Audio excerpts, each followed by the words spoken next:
Selamat pagi, brother sister.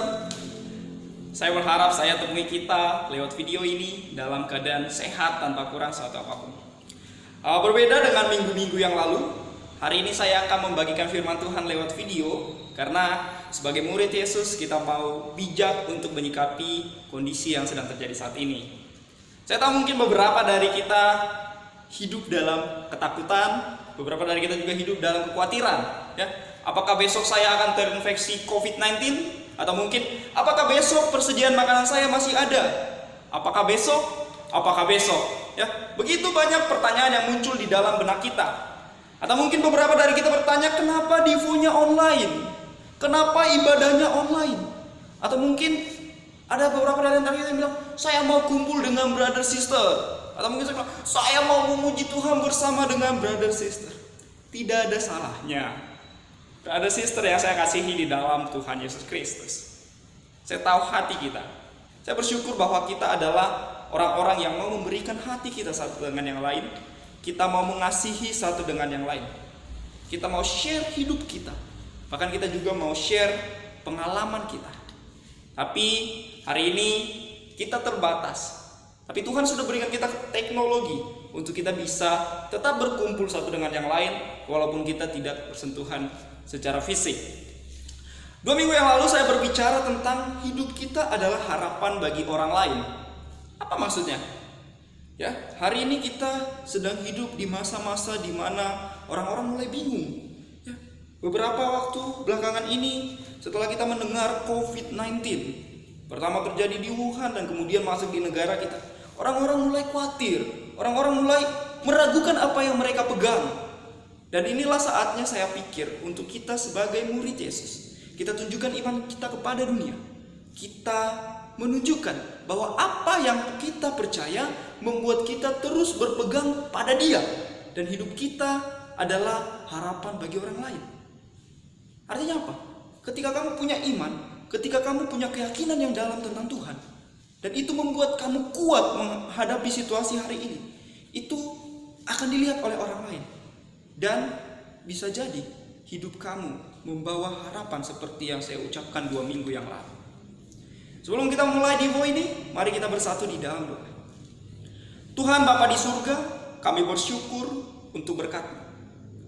Terima kasih Tuhan untuk kebaikan Engkau dalam kehidupan kami. Tuhan, hari ini kami hidup dalam ketakutan. Hari ini kami hidup dalam kekhawatiran. Bahkan Tuhan, kami tidak tahu apakah besok kami masih hidup? Apakah besok kami masih makan? Tapi kami percaya bahwa Engkau adalah Allah yang setia dengan janji. Engkau adalah Allah yang akan selalu menyertai kami. Engkau adalah Allah yang akan selalu membimbing dan menuntun kami. Bahkan Engkau adalah Tuhan yang akan mencukupkan kehidupan kami. Tuhan, kami bersyukur kalau hari ini kami boleh kembali mendengarkan firman. Kami boleh Tuhan berbagi lagi Tuhan satu dengan yang lain. Bahkan setelah mendengarkan firman ini Tuhan, kami mau berdoa Tuhan bersama-sama Tuhan. Walaupun Tuhan hanya melalui udara, hanya melalui jaringan Tuhan. Tapi kami percaya Tuhan, Tuhan telah menyatukan kami di dalam roh Tuhan. Untuk kami boleh bersama-sama memuji Tuhan dalam roh dan kebenaran. Walaupun Tuhan hari ini kami tidak bisa bersentuhan secara fisik, tapi kami percaya secara roh Tuhan kami bersatu untuk memuji Engkau. Tuhan, kami akan mendengarkan firman-Mu. Engkau bantu kami Tuhan. Berikan kami kerendahan hati untuk kami boleh mendengarkan firman-Mu. Dan kami menerima Tuhan, bahkan kami lakukan di dalam kehidupan kami. Terima kasih Tuhan, dalam nama Yesus kami berdoa dan bersyukur. Amin. Hari ini saya akan melanjutkan pelajaran dari buku Titus. 2 minggu yang lalu saya berbicara tentang kesempatan yang Tuhan kasih dalam hidup kita. Tuhan titipkan harapan orang lain di dalamnya. Bahkan begitu banyak harapan orang lain di dalamnya. Begitu banyak orang yang mau mengenal Tuhan lebih dekat lagi. Bahkan begitu banyak orang yang kehilangan harapan dalam hidupnya. Tapi tidak ada orang yang berhasil membawa pengharapan kekal ke dalam kehidupan mereka. Dan hari ini saya mau mengajak kita sebagai murid Yesus. Hari ini adalah waktunya untuk kita boleh bawa pengharapan kekal ke dalam hidup mereka. Ya. Sebagai seorang Kristen, saya adalah seorang mahasiswa dan juga saya adalah seorang Kristen. Saya hidup di lingkungan kampus yang religius. Banyak orang-orang yang taat kepada Tuhan, sibuk kepada pelayanan. Tetapi tidak sedikit juga orang-orang, bahkan dari antara orang-orang ini yang membagi ruang di dalam kehidupan mereka. Beberapa orang membagi ruang di dalam kehidupan dengan mengklasifikasikan kehidupannya dengan hal-hal yang rohani dan hal-hal yang non-rohani. Apa maksudnya? Berapa orang Kristen kehilangan hubungan dengan Tuhan? Ada yang datang ke gereja dengan tujuan untuk memuji Tuhan, tapi kemudian ternyata ibadah itu tidak mengubahkan hidupnya. Atau ada juga orang-orang lain yang taat dalam pelayanannya, tapi ternyata di kehidupan yang lain, kehidupannya tidak hidup sebagaimana layaknya seorang yang melayani Tuhan. Berapa banyak orang hari ini berkata kalau rohani itu di gereja saja. Di kampus, di sekolah, ya kita hidup sebagai mahasiswa. Kita hidup sebagai siswa. Atau mungkin beberapa orang berkata, rohani itu kalau hari Minggu saja. Kalau saya lagi datang ibadah Senin sampai Sabtu, ya saya hidup sebagai masyarakat biasa. Kalau saya bekerja, ya saya bekerja. Kalau saya belajar, ya saya belajar. Kalau saya suami, ya saya suami. Ini adalah contohan dari orang-orang yang membagi dimensi dan ruang di dalam hidupnya menjadi hal-hal rohani dan hal-hal yang tidak rohani. Padahal Tuhan mau kita hidup sebagaimana Tuhan hidup. Ya. Jadi, bolehkah kita hidup dengan membagi ruang di dalam kehidupan kita? 2 minggu yang lalu, saya berbicara bahwa kita ini orang pilihan Allah, spesial. Oleh sebab itu, Tuhan selalu bekerja mendewasakan iman kita.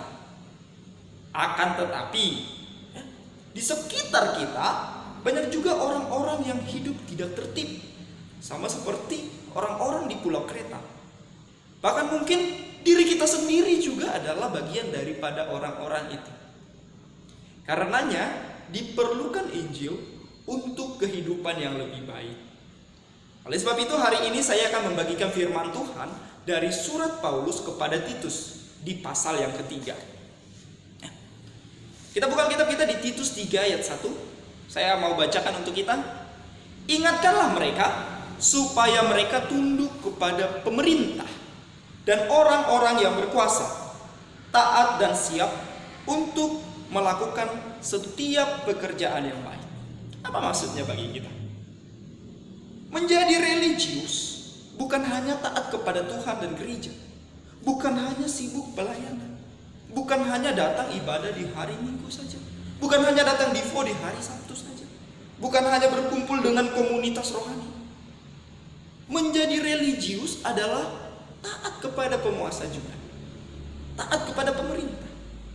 Artinya taat kepada hukum, taat kepada aturan, dan taat kepada undang-undang. Ya. Tadi saya jelaskan bahwa begitu banyak orang Kristen yang melakukan pemisahan antara hal-hal rohani dan hal-hal non-rohani dalam hidupnya. Sehingga kehidupan kekristenannya terlihat munafik. Kenapa? Karena dalam kehidupan sehari-harinya ia hidup sebagaimana orang dunia hidup. Tidak heran juga kalau hari ini kita menemukan orang-orang Kristen hidup tidak taat aturan pemerintah. Karena memang terjadi pembedaan dalam hidup rohani dan hidup non-rohani di dalam kehidupan sehari-hari mereka. Pagi ini saya tidak sedang ingin membicarakan tentang orang lain. Ya, saya mau kita bisa lihat ke dalam diri kita masing-masing. Ya, apakah sebenarnya hidup kita juga sama seperti apa yang saya katakan tadi? Apakah dalam hidup kekristenan kita juga adalah orang-orang yang membagi dimensi rohani dan dimensi non-rohani di dalam hidup kita? Apakah di dalam kehidupan kekristenan kita juga adalah orang-orang yang tidak taat kepada pemerintah kita? Kalau kita pelajar, apakah ada di antara kita yang tidak mau taat kepada peraturan di sekolah? Atau mungkin, apakah kita adalah siswa yang menjadi sama dengan siswa-siswa yang tidak mengenal Tuhan? Kalau kita mahasiswa, apakah kita menjadi mahasiswa yang suka telat masuk kelas? Atau mungkin kita menjadi mahasiswa yang suka titip absen? Bukankah hal ini adalah hal yang kecil, tetapi ini juga diklasifikasikan dengan menentang penguasa? Atau mungkin dalam kehidupan bermasyarakat kita masih menghujat pemerintah kita. Mungkin pemerintah pilihan kita adalah pemerintah yang kita pilih ketika pemilihan bukan yang kita suka. Pemerintah yang kita pilih bukan pemenangnya. Terus kita selalu menghujat. Kita posting di sosial media kita. Kita omongin secara langsung. Kita bilang, ini pemerintahan jelek. Atau mungkin kita juga menjadi orang-orang yang menghujat, bahkan tidak percaya kepada pemerintah kita. Bagaimana hidup yang tidak taat kepada pemerintah ini berpengaruh terhadap firman Tuhan? Mari kita lihat. Seseorang yang tidak mau taat kepada pemerintah, pasti di dalam hidupnya dan kesehariannya menjalankan hal-hal yang tidak tertib. Mengapa? Saya kasih tahu jawabannya. Karena Tuhan mengirimkan pemerintah untuk kebaikan kita. Ya, let's see. Jika kita hidup tidak taat kepada pemerintah, bukankah itu artinya kita sama dengan dunia? Atau mungkin kita lebih buruk dari dunia? Ya, saya melihat begitu banyak orang di luar sana yang mereka taat. Ketika lampu merah mereka berhenti. Tapi begitu banyak juga orang-orang Kristen yang bahkan tidak sabar. Ada yang menerobos lampu merah. Jika kita mengatakan bahwa kita adalah pengikut Kristus, bukankah kita harusnya hidup sebagaimana Kristus? Bukankah kita harusnya menaati lampu merah? Bukankah kita harusnya menaati seluruh peraturan pemerintah? Jika kita adalah pengikut Kristus, maka selayaknya kita tidak membuat pembedaan antara kehidupan rohani dan kehidupan non-rohani kita. Titus 3 ayat 3. Karena dahulu kita juga hidup dalam kejahilan, tidak taat, sesat, menjadi hamba berbagai-bagai nafsu dan keinginan, hidup dalam kejahatan dan kedengkian, keji, saling membenci. Tetapi ketika nyata kemurahan Allah juru selamat kita dan kasih-Nya kepada manusia, pada waktu itu Dia telah menyelamatkan kita. Bukan karena perbuatan baik yang telah kita lakukan, tetapi karena rahmat-Nya oleh permandian kelahiran kembali dan oleh pembaharuan yang dikerjakan oleh Roh Kudus yang sudah dilimpahkannya kepada kita oleh Yesus Kristus juru selamat kita. Apakah ada orang yang sejak lahirnya sampai dia mendengar video saya ini hidupnya tidak pernah jahil? Apakah Anda di dalam kehidupan Anda tidak pernah jahil? Ya. Bukankah kita semua adalah pembangkang? Bukankah kita semua juga pernah punya pemikiran yang salah tentang kehidupan? Bukankah kita semua pernah dikalahkan oleh nafsu kita? Bukankah hati kita pernah jahat juga? Semua yang dituliskan di dalam buku Titus pasal yang ketiga ini ada di dalam diri kita masing-masing. Kita adalah orang jahil pada masanya. Dan hari ini saya ingatkan, dari kejahilan kita Tuhan memanggil kita. Apakah karena kita adalah yang terbaik? Oh, tentu tidak. Apakah karena kita adalah yang terkaya? Pasti juga tidak. Tetapi kenapa? Karena kasih karunia dan rahmat Tuhan. Karena kemauan Tuhan sendiri. Karena inisiatifnya Tuhan. Supaya apa? Ya, supaya kita hidup dan membantu orang-orang jahil di sekitar kita. Mereka yang hari ini punya hidup seperti masa lalu kita. Kalau hari ini kita merasa bahwa Tuhan kan sudah selamatkan saya, nggak penting dong saya membantu orang, buat apa? Yang penting kan saya selamat dan masuk surga. Bukankah pada saat ini kita juga sedang membawa orang-orang, membawa kesombongan ke dalam dunia, membawa orang-orang semakin jauh dari Tuhan. Bahkan kita juga membawa ketidakadilan kepada dunia. Kenapa? apakah adil kalau Tuhan udah tolong kamu, tapi kamu tidak mau tolong orang lain? Mungkin kamu bertanya, kenapa Tuhan harus pakai saya? Kenapa enggak Tuhan sendiri aja yang panggil mereka? Kan Tuhan berkuasa mengubahkan hati. Tuhan kan tinggal bilang aja. Orang langit dan bumi diciptakan oleh Tuhan dengan berfirman saja. Bukankah Tuhan mendesain kita untuk itu? Tujuan Tuhan mendesain kita adalah untuk tujuannya Tuhan. Saya adalah seorang mahasiswa jurusan teknik elektro. Saya sangat suka dunia robotik. Bahkan saya juga ambil bagian dalam menciptakan beberapa robot, baik untuk studi saya maupun yang saya gunakan untuk lomba maupun untuk penelitian saya. Ya. Tapi tidak satu pun dari antara robot-robot itu yang saya ciptakan atau saya desain untuk tujuan robot itu sendiri. Jadi robot itu seluruhnya diciptakan untuk tujuan saya. Saya menciptakan satu robot pemadam api untuk mengikuti lomba robot pemadam api. Itu tujuan saya. Saya menciptakan robot amfibi untuk penelitian saya, bukan untuk robot itu sendiri. Sama halnya dengan kita manusia hari ini. Tidak ada manusia yang Tuhan ciptakan untuk tujuan manusia itu sendiri. Tuhan menciptakan manusia, mendesain manusia untuk tujuan Tuhan. Jadi kalau hari ini kita bilang, kenapa harus saya? Bukankah artinya kita sedang mau lari dari tujuan awal Tuhan menciptakan kita? Bukankah kita sedang mengkhianati tujuan awal Tuhan menciptakan kita? Saya nggak tahu bagaimana kita hidup hari ini. Saya percaya kita membuat sangat banyak planning dalam hidup kita. Atau mungkin kita menetapkan sebegitu banyak tujuan dalam kehidupan kita. Nah, pertanyaan saya cuma satu. Apakah ada tujuan Tuhan di antara tujuan-tujuan yang kita tetapkan di dalam kehidupan kita? Atau apakah kita mau hidup menjadi egois dan tidak peduli dengan orang lain di sekitar kita?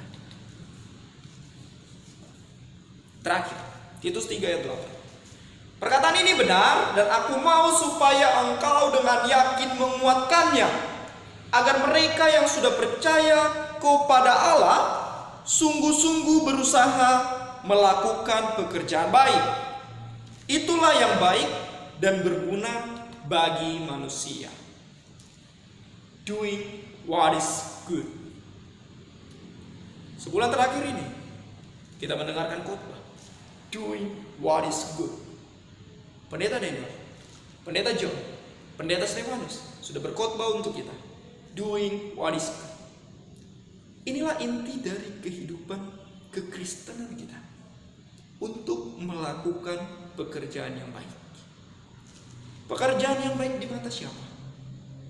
Pekerjaan yang baik di mata Tuhan dan di mata orang lain. Apakah cukup pekerjaan baik di mata Tuhan saja? Tentu saja tidak. Apakah cukup pekerjaan baik di mata manusia saja? Tentu saja tidak. Keduanya harus sinkron. Di mata Tuhan dan di mata manusia.